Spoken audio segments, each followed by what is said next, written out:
সর্বশেষ আরেকটি জরিপ প্রকাশ হয়েছে। সেখানে দেখা যাচ্ছে আওয়ামী লীগের ভোটারদের 48% এবার বিএনপিকে ভোট দেবেন। এই জরিপটার ব্যাপারে আমার একটু বক্তব্য। ভারিং the public pulse findings from a nationwide survey, এটা হচ্ছে communication and research foundation CRF এবং Bangladesh election and public opinion studies যৌথভাবে এই জরিপটা করছে। সেখানে বলছে যে 90% বেশি ভোটার জানিয়েছেন যে তারা এবার ভোট দিতে চান, কিন্তু 8% ভোটার তারা ভোট নেওয়ার ব্যাপারে কোনো পরিকল্পনা নেয়নি।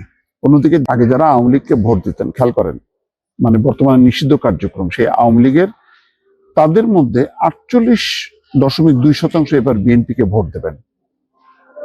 এটা আমি কয়েকদিন থেকে আলোচনা করছিলাম যে আস্তে আস্তে মোল্ড হচ্ছে, ঘুরে যাচ্ছে। তবে সব জায়গার চিত্র একই রকম তা না। সামগ্রিকভাবে যেটা হয়েছে যে কয়েকটা নীতির ব্যাপারে আওয়ামী লীগ আবার বলা যায় তারা কিন্তু আদর্শিক একটা দল। তারা স্বাধীনতা, মুক্তিযোদ্ধা, নারী অধিকার এই বিষয়গুলির ব্যাপারে কোনো আপোষ করে না। তো সেই কারণেই আমার কাছে মনে হচ্ছে যে শেষের দিকে এসে কয়েকটা ঘটনায় জামাত নেতাদের এই সমস্ত বক্তব্য, স্বাধীনতা, মুক্তিযোদ্ধা, হঠাৎ করে কর্নেল অলিকে মানে উই রিভোল্ট বলে স্বাধীনতার ঘোষক হিসেবে এক ধরনের স্বীকৃতি দেয়া, তারা মনে করছে বিপদ হয়তো সামনে। আর জামাত যা কিছু করছে এতদিন, এটা হলো তাদের আসলে অভিনয়।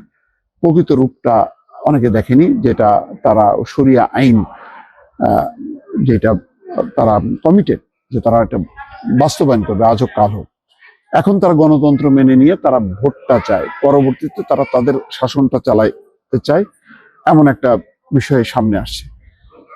আচ্ছা, গুরুত্বপূর্ণ ইস্যু হচ্ছে দুর্নীতির ইস্যু। এখানে বলা হচ্ছে জরিপে 67.3% ভোটার ভোট দেওয়ার ক্ষেত্রে দুর্নীতির ইস্যুকে গুরুত্ব দেবেন। 67%। সেই হিসাবটা কিন্তু আবার কোন দিকে যাচ্ছে সেই হিসাবটা ক্ষেত্রে বিএনপি নিঃসন্দেহে বেকায়দায় আছে। দুর্নীতির ইস্যুকে গুরুত্ব দেবেন বলে জানিয়েছেন 35.9% ভোটার ভোট দেওয়ার ক্ষেত্রে ধর্মকে গুরুত্ব দেবেন। এছাড়া ভোট দেওয়ার ক্ষেত্রে মানুষ দ্রব্যমূল্যের ঊর্ধ্বগতি, উন্নয়ন, কর্মসংস্থান, নিরাপত্তা ইস্যুকে বিবেচনায় নেবে। একদিকে দুর্নীতির ইস্যু, অন্যদিকে নিরাপত্তার ইস্যু গুরুত্বপূর্ণ।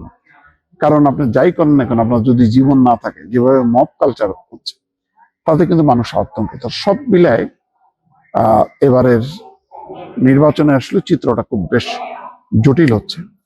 আগে যেমনটা মনে হচ্ছিল যে 1 বছর ধরে জামাত যেহেতু নির্বাচনী প্রচারণা চালিয়েছে, মানুষের ঘরে ঘরে গেছে, বিএনপি কিন্তু তখন টের পায়নি। বিএনপি মূলত জোরে সোরে নেমেছে তালিকা প্রকাশ করার পর এবং তারপর পরই তারেক রহমান আসার পর। তো 2-2.5 মাস